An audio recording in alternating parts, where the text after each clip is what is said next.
Today we're going to spend a few minutes discussing an issue which in fact is not an easily resolved issue, but is extremely important.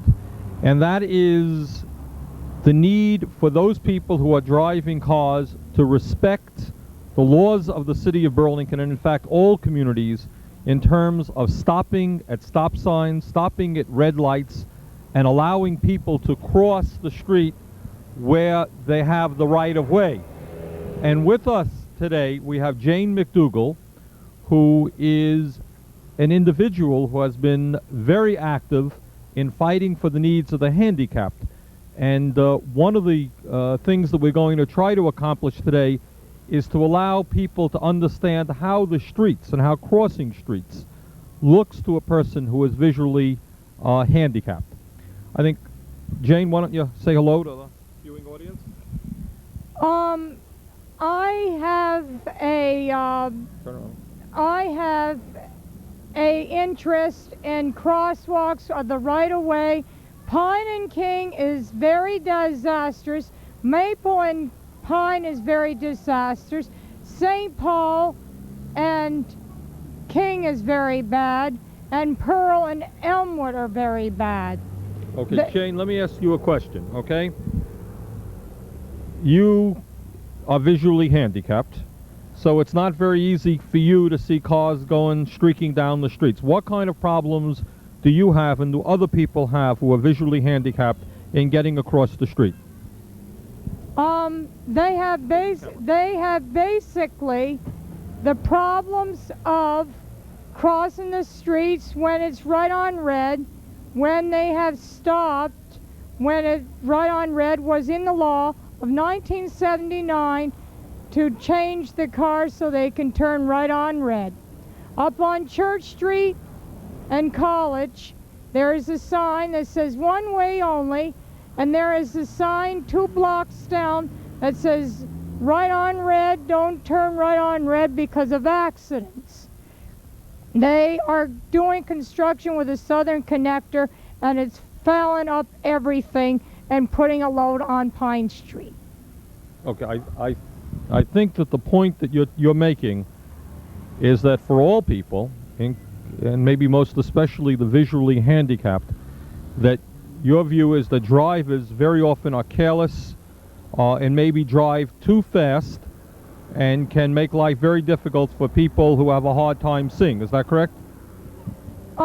Basically, it's senior citizens that have maybe 10 or 15 minutes, 20 minutes across the road that have a hard time getting out. Basically, they have a hard time getting out, have canes and a crutch that basically have a hard time. And it's very hard for them in the winter time when the sidewalks and streets are not plowed. Okay.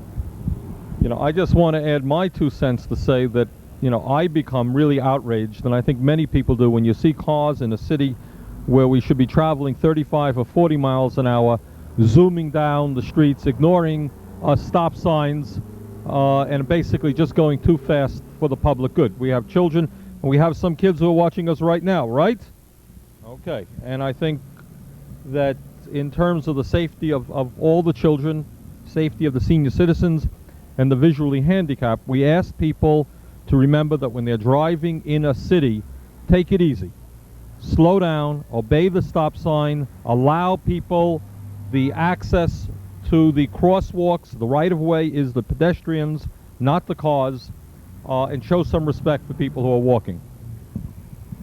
There is a law in the driver's manual that says for visually and handicapped in the right-of-way of pedestrians, that law is to base when they see a pedestrian in the right-of-way, that there is a white cane law in there too, that you have to stop. And they are not doing that. They are cutting right in front of you. And they are cutting right in front of us as well. Okay, in Burlington we have a recently formed Burlington Disabilities Council, which is very active in attempting to raise this issue. And the city is spending very substantial sums of money in making our streets and sidewalks more accessible to the handicapped. For example, while we're here, we may as well point this out.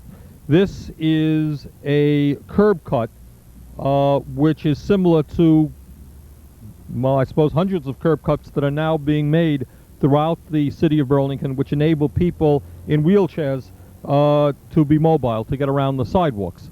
But we're not going to be successful in our program of making the city accessible to people who have handicaps if those people can't feel safe in getting across the street. And they're not going to feel safe in getting across the street if people are racing about. An example of which we have kindly had right behind us. We did not pay those people. They did that right on their own. Okay, now that's almost a good example of a problem. Okay, Jane, you want to walk across the street? Which street you going to walk across? I'm going to run. Okay. Now don't get run over for us.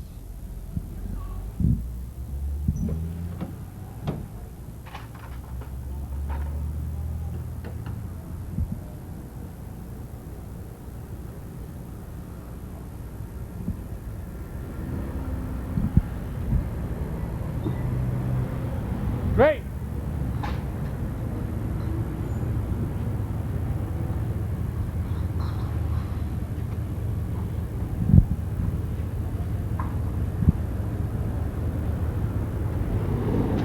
Okay, good.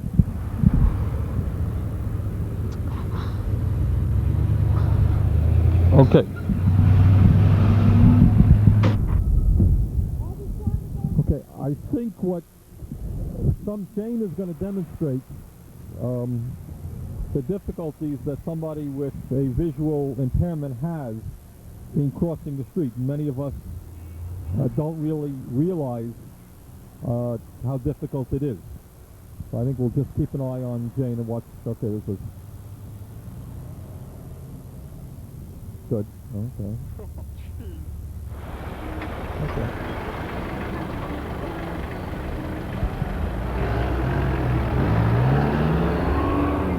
Bernie, this is scary.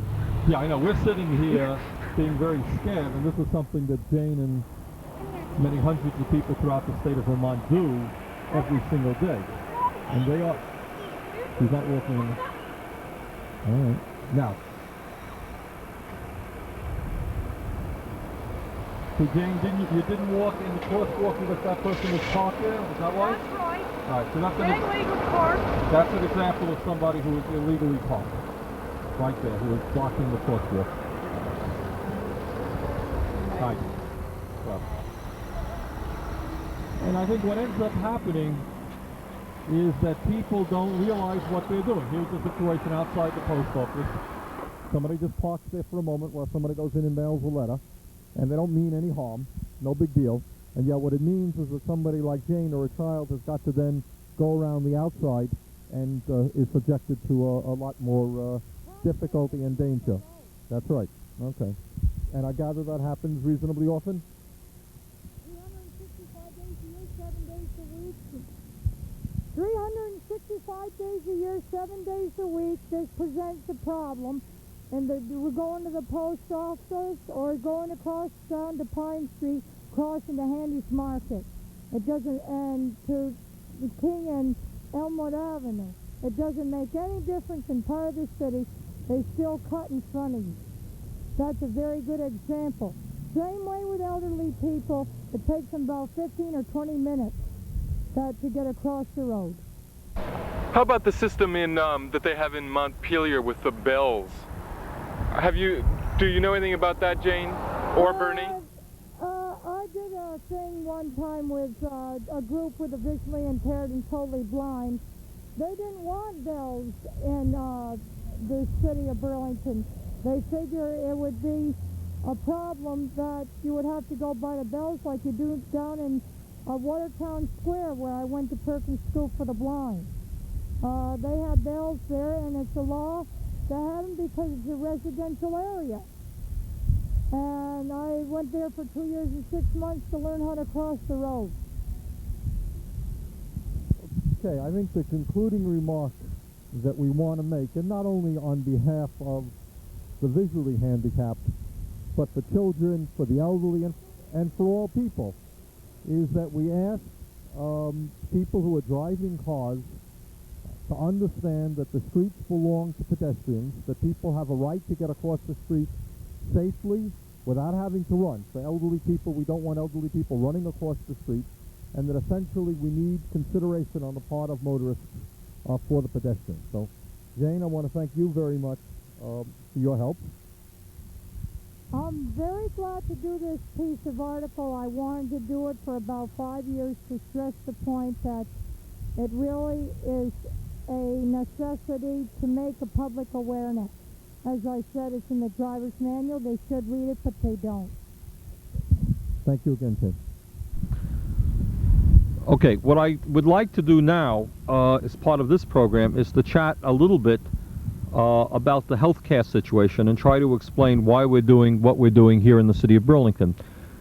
Basically, there are two issues which are separate issues, although there is some overlap. And one is the whole question of tax exemption in the city of Burlington and in every city and town in the state of Vermont. And I was very pleased that last Sunday, July 12th actually, there was an excellent editorial in the Burlington Free Press. So there I've said it. Every now and then, even the Burlington Free Press does have good editorials dealing with the issue of tax exempt properties.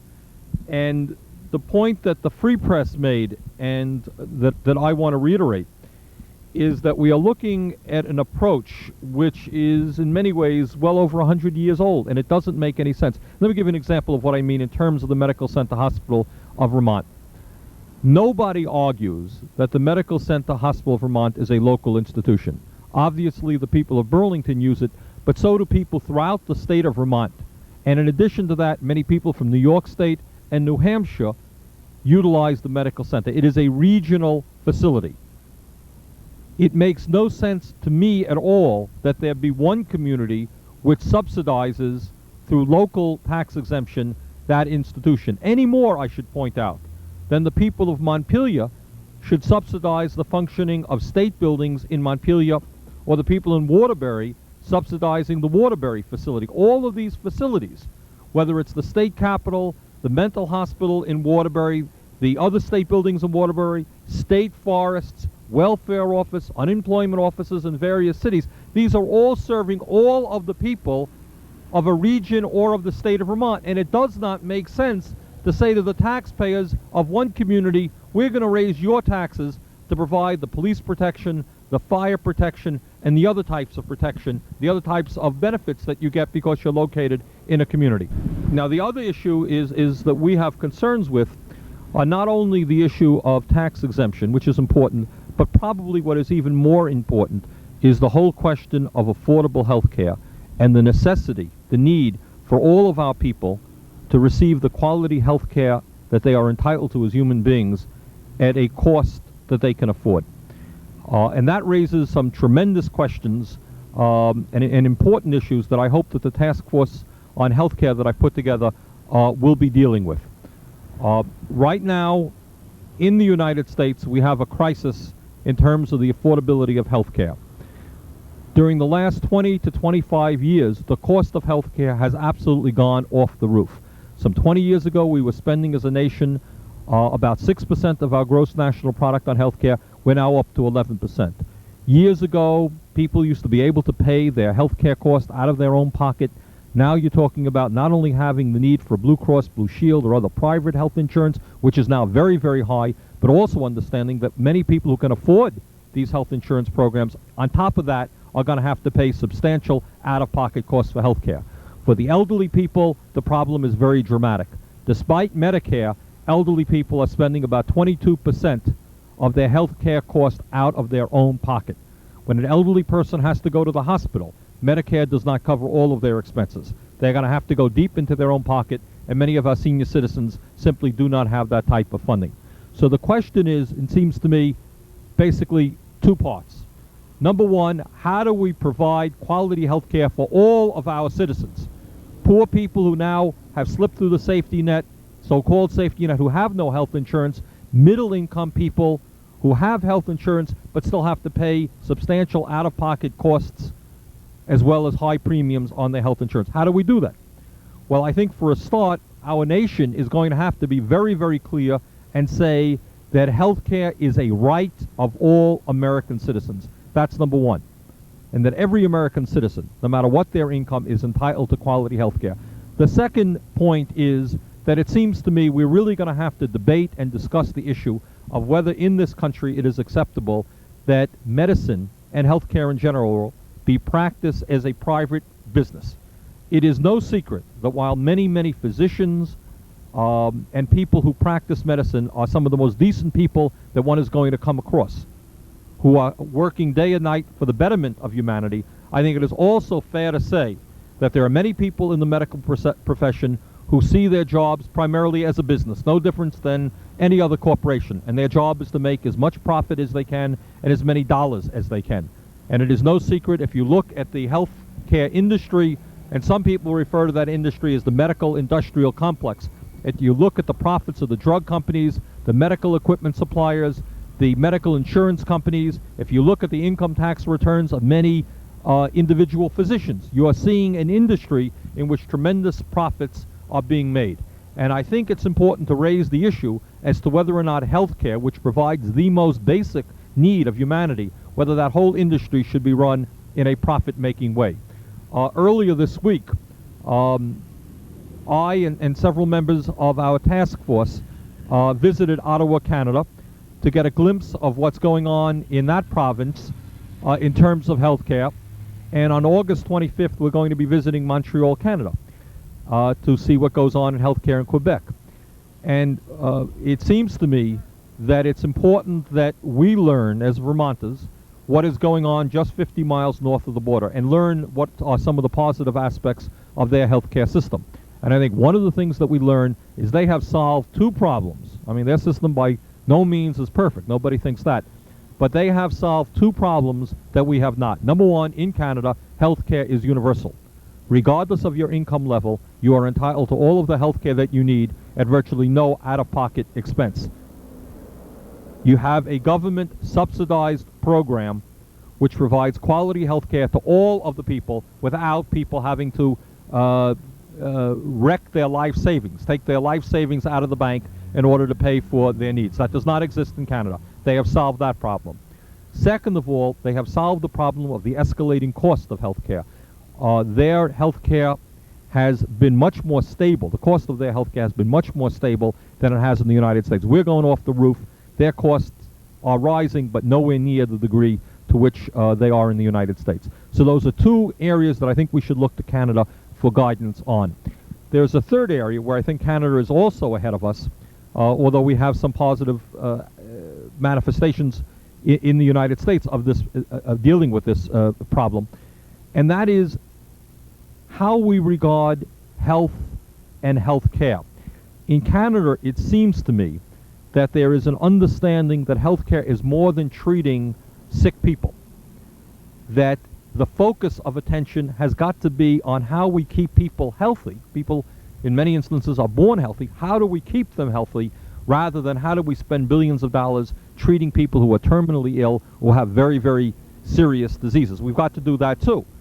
But it is far better, clearly, and it is far cheaper for society if we keep people healthy. And I think it's interesting to note that at the same time we are spending many, many billions of dollars on new technology to treat relatively few people who all have particular illnesses, who are very, very ill. We have cut back on all kinds of social programs which in fact were designed to keep people healthy in the first place. I would argue, and I think many other people would argue, that if you're looking at health, you have got to look strongly at preventative health programs. You've got to look at the whole question of the rights of pregnant women to have the best possible treatment during their pregnancy. You've got to look at the quality of health care available to little children to make sure that they stay healthy. You've got to look at health in the workshop. Are we making workers ill by the nature of their jobs? We've got to look very carefully at the diet and the exercise programs that are available to people. A whole lot of areas that I think we are not doing the job that we should be doing to keep people healthy. So my hope is that out of this task force will come some good discussion as to what the role of the Medical Center Hospital of Vermont is in our community, and what we need in preventative health care and in a wide variety of areas. Speaking of health care, there goes an ambulance. Is the cost of... Come on closer. First of all, introduce yourself to the viewers. There's the camera. Oh, hi. My name is Sylvia Knight. I live in Essex Junction now. Okay, Sylvia, is the cost of health care a problem for yourself or for the people that you know? Is that a serious problem, do you think? It's a problem at times. I do have coverage, but I think twice about going for treatment and who I go to. Okay, so you're becoming a more concerned healthcare consumer. Yes. Okay. And I try to go for a more holistic kinds of health care rather than, or in addition to regular medical care. Okay. And I find that expensive. You know, that's sometimes more expensive than regular kind of health care. Is the care but that it works better. Huh? Is the care that you try to get not covered by your insurance policy? Is that one of the problems? Some kinds of health care that I'd be interested in getting would not be covered by health insurance. That's true. Okay. Do you have health insurance through your employer? Yes, I do. Okay. Does it cover all of your health care expenses? Most of it. Okay. Most of it. Yes. Okay. All right. Anything you want to add on the issue of health care and the cost of health care? That's a hard subject. I feel that people do need to take measures themselves and take responsibility for their diet and the way they treat themselves day to day, rather than just expecting the medical center to create miracles when something happens, if they abuse themselves day to day. But I do feel that health care is terribly expensive these days. Even if you do take care of yourself, there are things that you need help with, and it gets terribly expensive. And medical care, the medical benefits mount up very quickly, or your expenses mount up quickly as to what coverage you get. Right. And I'm appalled sometimes at the cost, and for instance, the recent rise being announced for a single, or was it double? Anyway, for a day's room in the medical center, there's a raise being proposed, and it's a lot of money. Okay, Sylvia, thanks very much for sharing your thoughts with us. Okay, bye-bye. Okay, we're talking now to Jeanette Wheeler. And Jeanette lives in Burlington, and we're talking about the cost of healthcare. Jeanette, tell me about your experience with regard to healthcare. Well, I think it's fine that they should go ahead and take care for all the kids that need it until they're a certain age. But what about the adults when they're pregnant and things like that? They don't cover everything, Okay. too. Jeanette, do you have Medicaid now? Yeah, this is what I have right here for me and my son. Okay. And then they explain all kinds of different things on it, and on the back of it it don't make sense, that I don't think is fair myself, because I've been in and out of the hospital with bronchitis, pneumonia, and it's like I thought it was all covered, and I had bills which I'm still off and on. I'm paying them because they're still coming in from the medical center. Okay. Are you billed on a regular basis that you worked off a payment schedule with them? Yeah, and so far it's all just about taken care of, but not all of it. Okay. So what you're saying is, when you have Medicaid, it covers your children totally, but it does not cover you totally. No. Okay. No. So on a limited income, you're having to make expenses, pay off. Yeah, but I didn't know at the time that I could take them into the welfare department and have them take care of them, so it's like I've been taking care of it myself, but still I shouldn't even have to take it into them. I should be able to see that it's already taken care of, you know, because it's expensive to have children. It's expensive when you're sick and you can't afford, you know, to pay. And it's like, for me, I can't really afford to pay it at times because my income is not very, very high, you know, and I'm not eligible for anything else. So basically. The bills that you're paying are coming out of a limited income. Is that your point? Yeah. Oh, yes. Spending money that you need for other areas together. Right, for food. Okay, this is Debbie Turner, and her daughter's name is, what is your name? Leah. Leanne? Leah. Leah. Leah. Okay. Okay, Debbie, we're just talking about the cost of healthcare and the degree to which it's a problem for families and stuff. You want to make a few comments on that? Yeah, it's really high around here. I mean, just to go into a doctor's office, it costs you around $20 just to walk in the door. Does your Especially when you have small children, you have to go so often. There you go. If you keep doing that for your mom, she's going to have to go to the doctor immediately. Okay. Does your family are you fully covered in terms of insurance? Right now we do, yes. No, all right, but there have been times when you haven't been, or? Oh, yes. It's really hard because it just adds up so fast.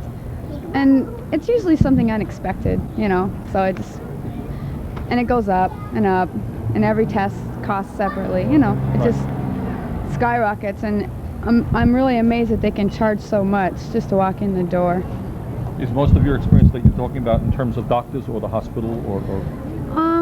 Well, she goes up to the University Health Center, and they're good doctors and everything. It's just it's expensive everywhere. You know, there's one doctor that we go to, we find that we have to wait 2 hours, usually when we're on time or early even. Sometimes you just have to wait so long just to be seen. Is this and a that's popular doctor in a sense, do you think? Or? Must be. But it's annoying because every time we go to him. I'm just curious, how many kids do you have? And he's in Burlington. Just one, thank you. Okay. One's enough. You don't have to answer the question, but one of the things that I've observed is that when people have kids, it's an expensive proposition having a child. Yes. Was that something that became a strain in a sense of paying off, or was that covered by? Well, I was covered by that at the time, but do you know if I wasn't, I don't know how. I mean, I would have been in debt for many years. Do you happen to know people who have had babies and are paying off those bills for a period of time? One or two, yeah. And it's very hard for them.